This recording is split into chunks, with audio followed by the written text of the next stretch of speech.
மனதில் வைக்க வேண்டிய 3 விஷயங்கள். முதலாவது, நன்றாக பேசி பழகுபவன் எல்லாம் நமக்கு நல்லதையே செய்வான் என்று நினைக்காதே.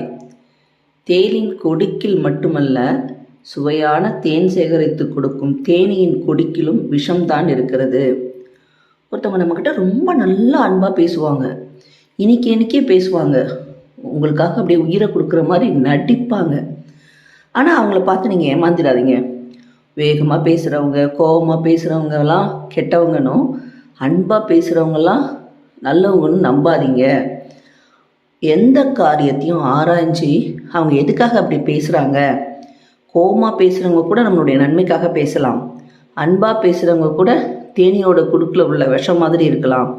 அதனால் நீங்கள் அவங்க நல்லவங்களா கெட்டவங்களாங்கிறத அந்த நடிப்புக்காக கொடுக்குற அந்த வார்த்தைகளை வச்சு நம்பாதீங்க. அவங்களுடைய செயலை வச்சு நம்புங்க. அப்போ தான் உங்களால் சந்தோஷமாக இருக்க முடியும். இரண்டாவதாக, ஒரு கதவு மூடப்படும் பொழுது மற்றொரு கதவு திறக்கிறது. ஆனால் நாம் மூடப்பட்ட கதவிலேயே பார்த்து கொண்டு திறக்கப்படும் கதவை தவறிவிடுகிறோம். இதுதாங்க நிதர்சனமான உண்மை. நம்ம எப்போவுமே சரி, எதையாவது பார்க்கும்போது இந்த குதிரை கடுவாலம் போட்டுட்டு போகும்ல, அதே மாதிரி இப்போ ஒரு கஷ்டம் வந்துருச்சுன்னா எல்லா 24 மணி நேரமும் அதை நினச்சே கவலைப்படுறது. அடுத்த விஷயங்களுக்கு உங்களை மாற்றிக்கொள்ளுங்கள். நீங்கள் கவலைப்படுறதாலையோ கஷ்டப்படுறதாலையோ எந்த விதமான பிரயோஜனமும் கிடையாது. வாட் இஸ் நெக்ஸ்ட், அடுத்து என்ன செய்ய போகிறோம் அப்படின்னு நீங்கள் போகணும். அப்போ தான் இந்த கதவு மூடி இருக்காங்கன்னா பின்னாடி உங்களுக்கு ஒரு கதவு திறந்துருக்கும். நீங்கள் பின்னாடி திரும்பி பார்க்கணும்ல.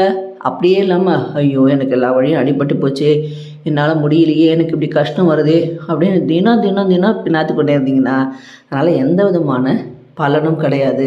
அதனால் எவ்வளவு கஷ்டம் வந்தாலும் சரிதான், உங்களுக்கு ஒரு சந்தோஷம் இருக்குது, அதனை தேடுங்கள். மூன்றாவதாக, ஒவ்வொரு அனுபவத்தின் முடிவிலிருந்தும் ஒரு நல்ல பாடத்தை கற்றுக்கொள்வோம். அதுவே நம் வாழ்க்கையை வெற்றியடைய உதவும். இந்த அனுபவங்கிறது நல்ல அனுபவமாகவும் இருக்கலாம், கஷ்டமான அனுபவமாகவும் இருக்கலாம். பிறர் செய்த தவறுகளுக்கெல்லாம் நீங்கள் தண்டனை அனுபவிக்கலாம். ஆனால் நீங்கள் அந்த தண்டனையுடைய முடிவை நீங்கள் பார்க்கணும். எப்போவுமே கெட்டவங்க உச்சிக்கு போய் கீழே விழுந்து அழிவாங்க. நல்லவங்க என்றைக்குமே சரி நேர்மையும் நீதியும் இருந்துச்சுன்னா ஜெயிப்பாங்க.